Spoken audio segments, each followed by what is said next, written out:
Today, on the Roosevelt Reagan channel, we will be defending Ronald Reagan.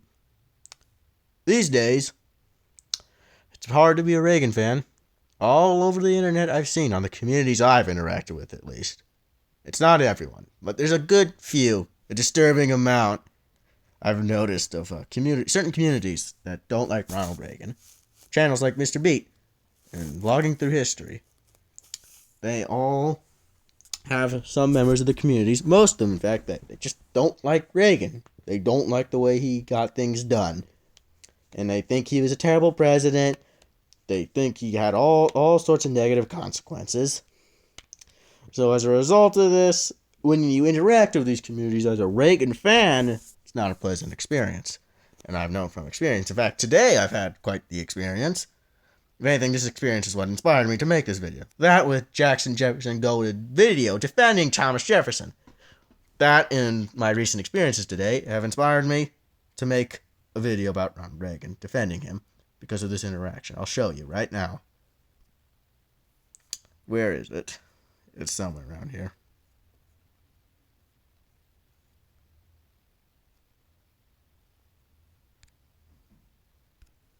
It was on this post made by Blue Bomb. Here's just comments. Well, this is actually pretty important to the video if I can find these comments. Oh, look, it's Jackson Jefferson good right here. At least he liked Reagan. We have this guy saying he's overrated.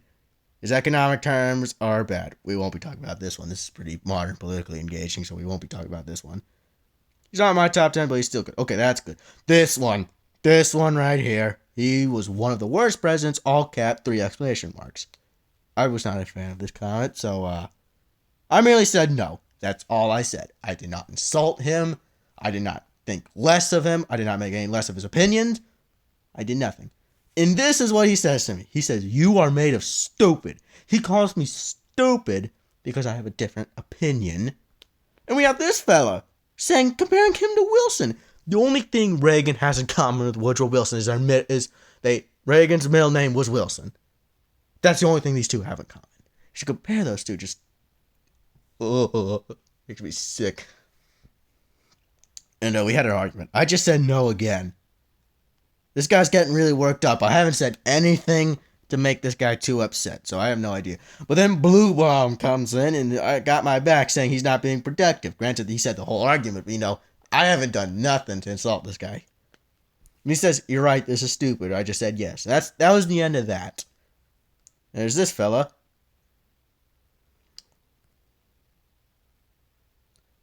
Yeah, we also had an argument with this guy.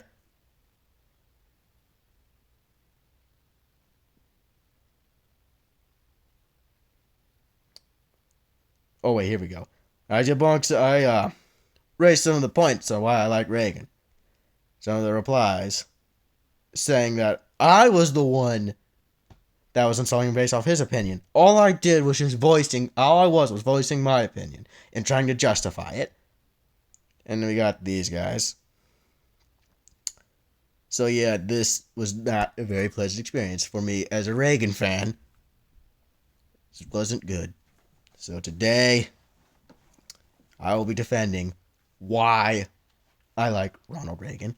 And we'll be discussing some of the points raised by that video. The one I have seen undoubtedly the most was that he made income inequality much worse. Same with economic mobility. Those two go hand in hand with the amount of times I've seen it. And let's just say I don't agree with these points.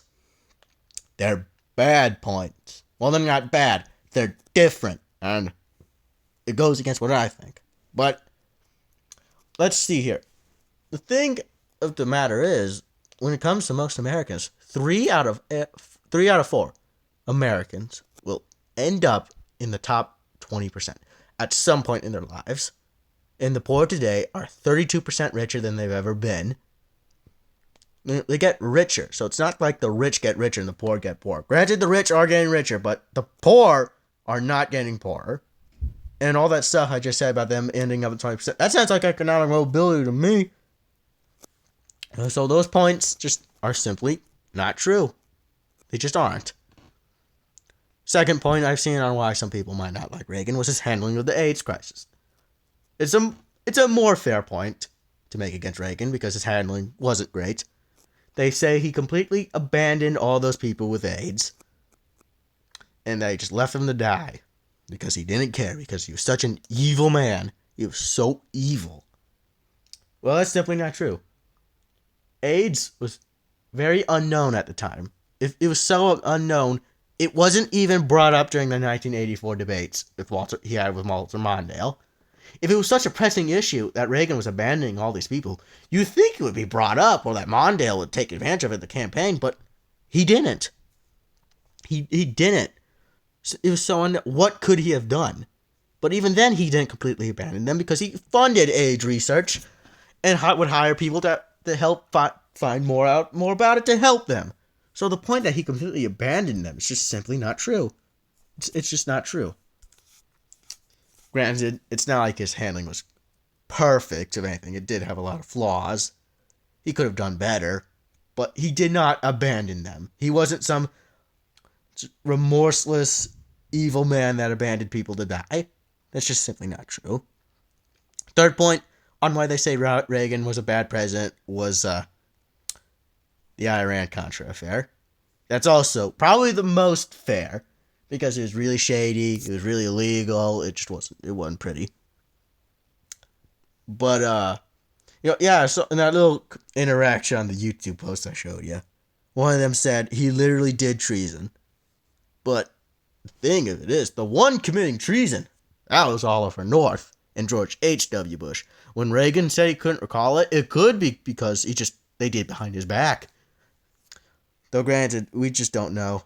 You can't really say he did treason because we have no proof. There's no evidence to support whether or not how involved Reagan was. It's just simply not known. So I don't think it's fair to completely judge his presidency off unknowns. So that point, it's valid. It just depends on how much Reagan was involved with it. But then again, it's not all that fair of a point. But it's if depending on how much you think Reagan was involved, it is more valid than some of the other ones. And 4, another point, I haven't heard it as often as the other ones, but was when he cut down funding for the mental patients and sent a lot of them out in the streets. That is the hardest to defend. Even his biggest lovers, like me, have a hard time defending that one because it's pretty bad. But wait, in a lot of those mental asylums, the science was real crude, and they would do all sorts of stuff, lobotomize them, and do all sorts of things. They were practically torturing those people. So when they were sent off the streets, it wasn't pleasant, but it was much better than what they were going through. They were sent off to the streets, yes, but they had a chance some compassionate person would go up to them and help them.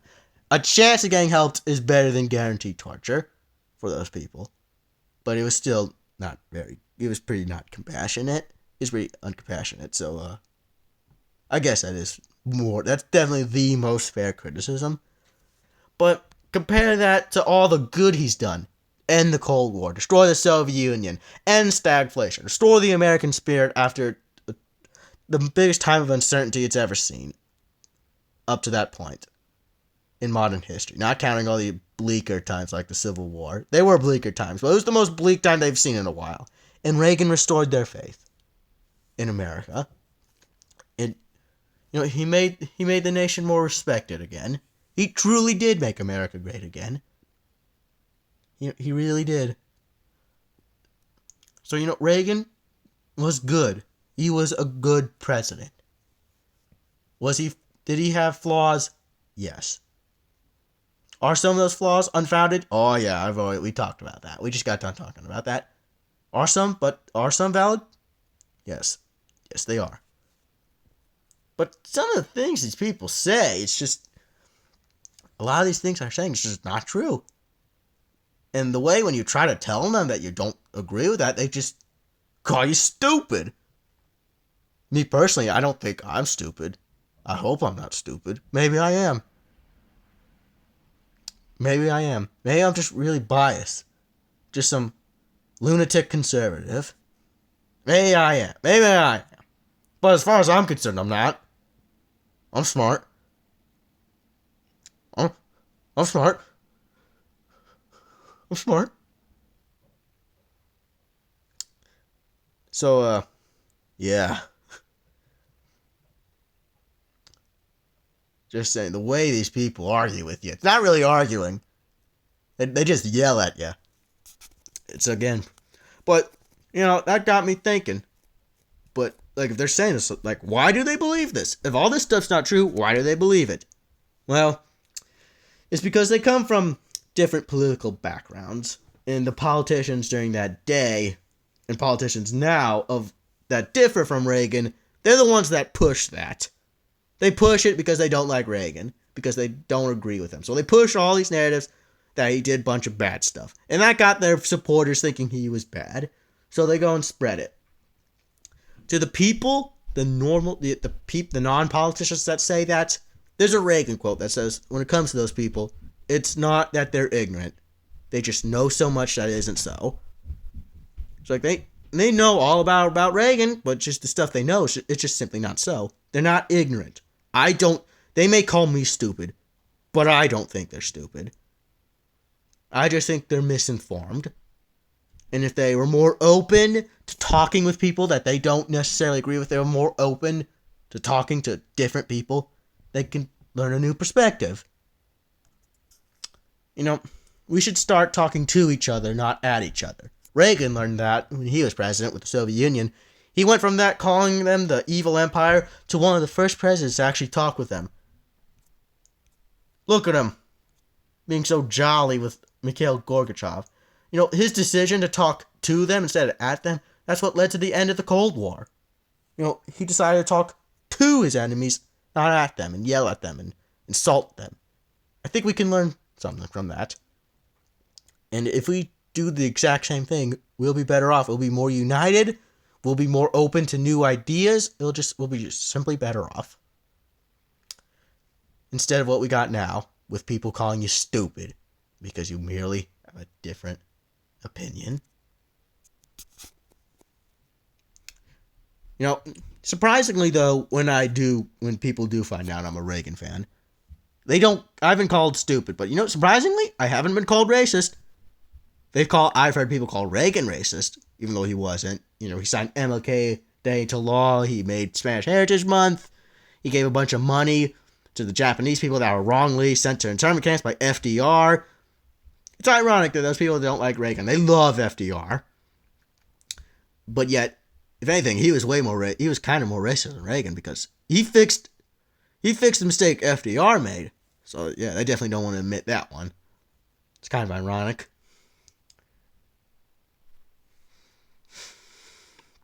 Reagan, man.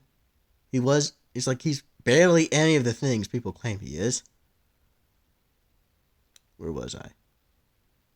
No, yeah, I'm called. But though, granted, I've seen other fans of other controversial presidents, like my own brother, Jackson Jefferson Goated.